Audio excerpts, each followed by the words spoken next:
देखा हुआ सपना सपना ही रह जाता है जब तक उसे पूरा करने के लिए मेहनत ना की जाए। तो नमस्कार मेरे प्यारे प्यारे बच्चों, आप सबका हार्दिक हार्दिक स्वागत, अभिनंदन। बेटा, इस परम पवित्र कार्तिक के महीने के अंदर जितना व्यक्ति स्नान, दान, पुण्य, भगवान का नाम स्मरण करता है, पाठ पूजा करता है, उतना ही उसे अक्षय फल की प्राप्ति होती है।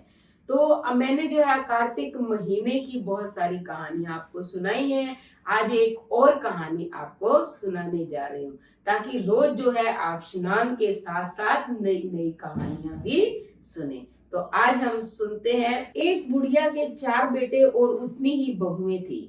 कार्तिक मास आया तो बुढ़िया ने अपनी बड़ी बहू से कहा, मैं कार्तिक स्नान के लिए गंगा जी जाकर स्नान करना चाहती हूँ।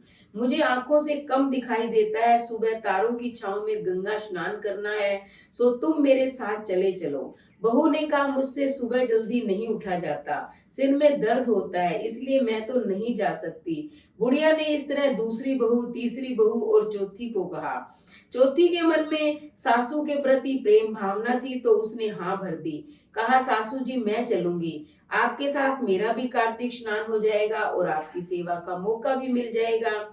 छोटी बहू रोज सुबह जल्दी उठकर सासू जी को कार्तिक स्नान कराने गंगा जी ले जाती, स्वयं भी वहीं नहा लेती। बहू सास जी के कपड़े धोकर अंधेरी कोठरी में सुखा देती, क्योंकि बाहर सुखाएगी तो जेठानियां मजाक उड़ाएंगी।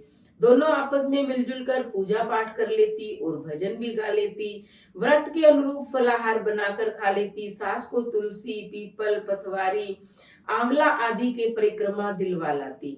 इस प्रकार कार्तिक का महीना पूरा हो गया। एक दिन बहू ने सोचा, कार्तिक उद्यापन पर कम से कम 5 ब्राह्मण तो जिमाने ही पड़ेंगे। अंधेरी कोठड़ी को झाड़ बुहार देती हूँ। जब झाड़ बुहार कर कचरा सूप में लेकर आई तो हीरे मोती से सूप भरा हुआ था। तब बहू ने अंधेरी कोठरी में दीपक जलाकर देखा तो जहाँ गीले कपड़ों की बूंद बूंद पड़ती थी, वहीं हीरे मोती पड़े हुए थे। बहू ने सास को जाकर कहा, आपका जी चाहे उतने ब्राह्मणों को जिमा दो, क्योंकि कार्तिक स्नान के प्रताप से अपने पैसों का ढेर हो गया है। अपने तो राधा दामोदर भगवान ने बहुत ठाट बाट कर दिया है। जब बहू ने सास को हीरे मोती का ढेर दिखाया तो वह खुशी से झूम उठी।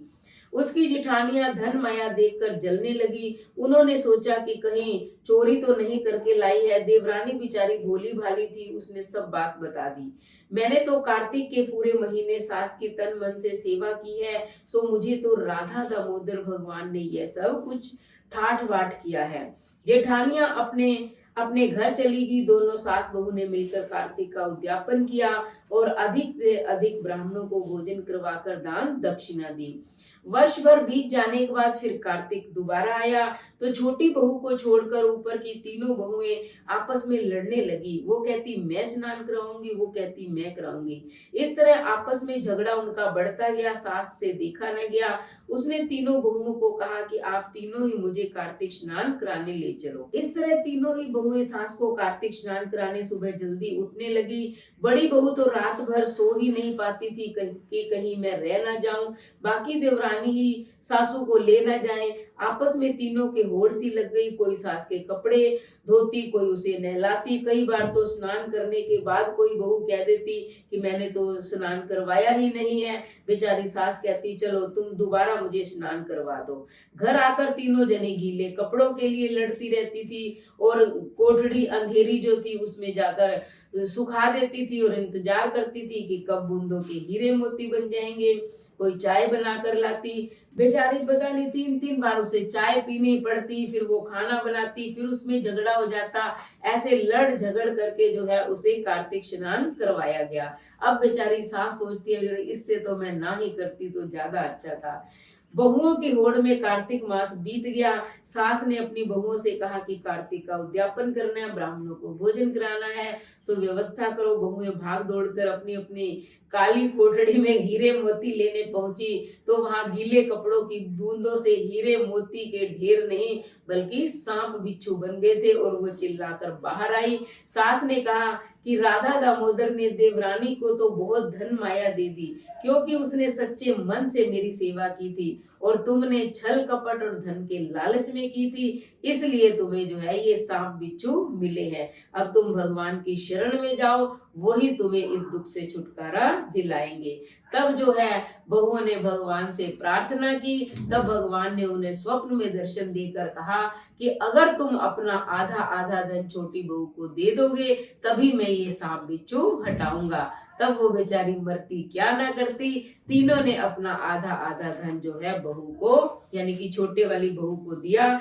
तब भगवान ने वहां से वो सांप बिच्छुओं को हटाया।